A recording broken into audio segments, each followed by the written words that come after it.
Finally, we move to Cyprus, still suffering in the aftermath of the Turkish invasion more than a year ago.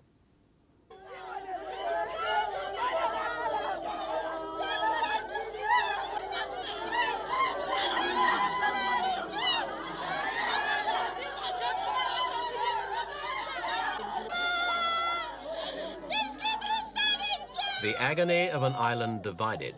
Greek Cypriot women plead for Turkish cooperation to trace and return husbands and sons still missing after the invasion, and Glafkos Clarides, their representative, can offer little in the way of consolation.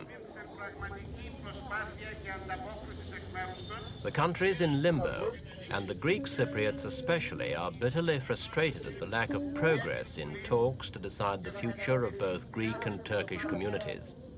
Since the upheaval caused by the July '74 invasion, when Turkish troops occupied the richest third of the island, the Greek Cypriots have fared badly. Many are still living under canvas in large refugee camps.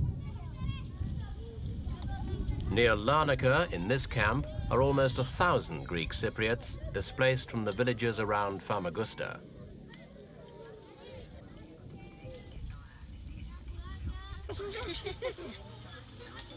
The invasion has split the island. Greek Cypriots fled from the north to escape the Turkish invasion force, while Turkish Cypriots flocked into the Turkish-held area to meet their army. The result is a Turkish Cypriot north and Greek Cypriot south. The Greeks hope the situation won't be permanent, so they've chosen to stay in refugee camps rather than occupy abandoned Turkish Cypriot homes in the south.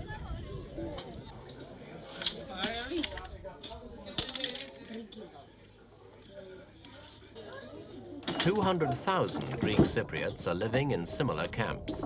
Only 10,000 remained in their homes in the north during the invasion or have since returned.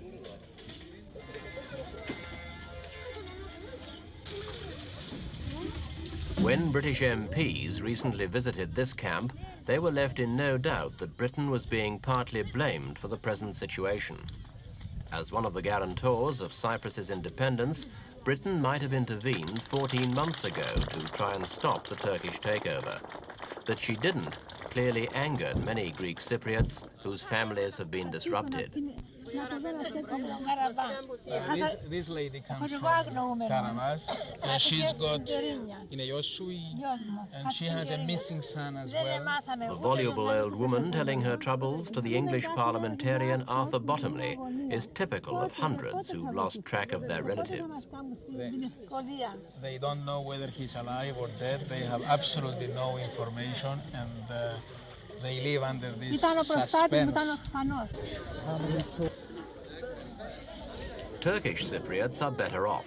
Under UN supervision, most have moved from poor homes in the south, and now only a few isolated Turkish settlements remain in the Greek-held zone. The evacuation was part of an agreement reached between both sides at talks in Vienna. These people were some of 900 moved from the Turkish quarter of Limassol.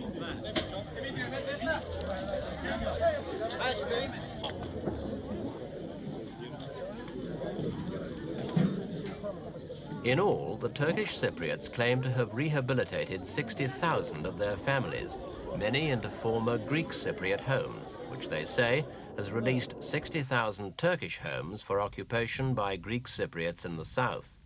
They deny that the refugee problem is on the scale alleged by the Greeks.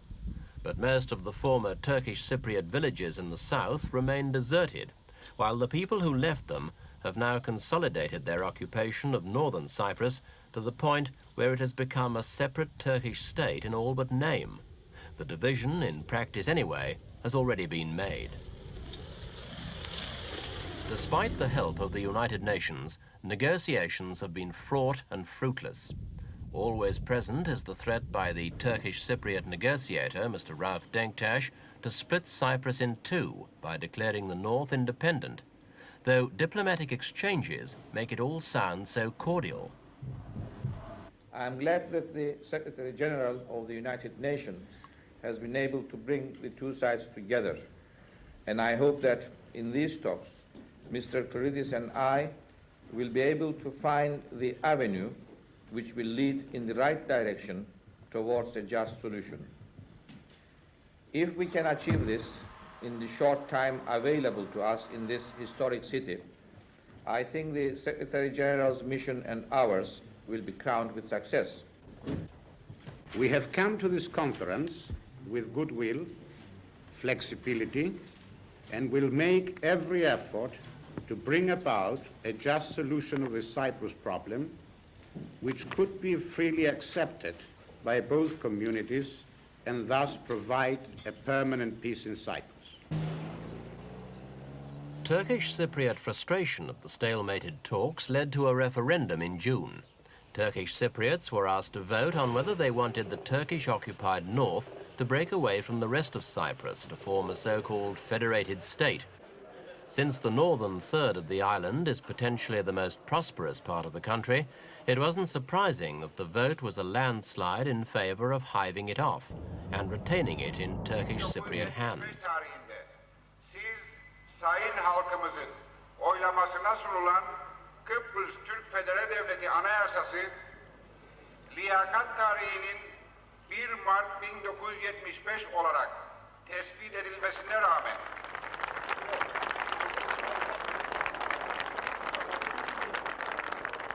On the anniversary of the invasion, Greek Cypriots turned out in strength. 150,000 listened in the center of the divided capital Nicosia when Archbishop Makarios told them he would continue to struggle for the territorial integrity of Cyprus. For Makarios, the titular head of Cyprus and leader of the Greek community, the events of the past year have put paid to the possibility of enosis, union with Greece. Far from it, Cyprus now is concerned rather with the division, and Makarios' intractability has angered the Turkish negotiator Denktash to the point of threatening partition. We asked Mr. Denktash exactly what circumstances would drive him to call for it. Well, if Makarios refuses to negotiate, as he has done now in New York, and chooses to go to the General Assembly once again, usurping the seat of the Cyprus government as against us, as if he still represents the Cyprus government and represents the Turkish community, and he tries one-sidedly to get a resolution against us from this assembly by misleading them anew, naturally we cannot sit and wait for him to repeat these 12-year-old tactics against us. We have a new situation. We have economic, administrative, social, political matters to look after, and we just cannot wait at the crossroads for Makarios to realize that there is a new situation, to realize that the republic which he wanted to destroy has not been destroyed. The community which he wanted to oust from the Cyprus is still in Cyprus, in possession of its lands, in possession of its rights, and therefore he has to negotiate. Now, if he doesn't see these realities, and he's going from General Assembly to General Assembly, as he did for 12 years, we just cannot wait for him. We have to declare our independence, and we have to then negotiate when the time comes for a new solution with the Greek side. What support will you have from the Turkish government for such a move? I shall seek full support from the Turkish government, because this is a common national cause. Turkey has made great sacrifices in order to help settle the Cyprus problem with peaceful methods, but Makarios' and Greek government's attempt to unite Cyprus with Greece has forced the hand of Turkey to intervene in Cyprus and to stop this union with Greece and to stop the destruction of the Turkish community. Now the new situation needs further support from Turkey. I am seeking it. I am sure I'll get it. Well, I cannot say that I'm happy about the present state of affairs. It's unfortunate that although we have had a number of meetings at Vienna, and although at the last meeting in Vienna Mr. Denktash had committed himself to give written proposals, when we went to New York he was not in a position to give his proposals. This makes it impossible to negotiate, since the Turkish side refuses to discuss our proposals but at the same time does not submit its own proposals.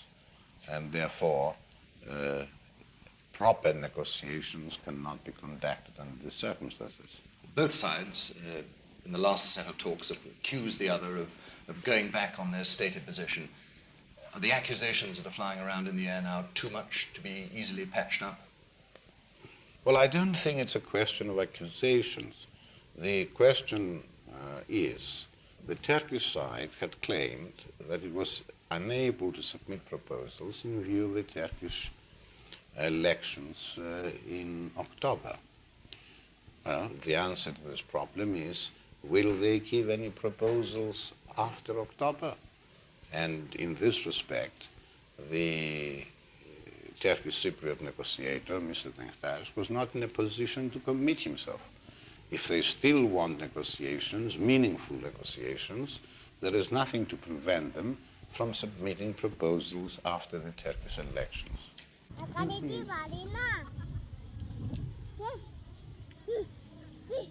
As the political impasse in Cyprus continues, the line dividing the two communities looks more and more likely to remain.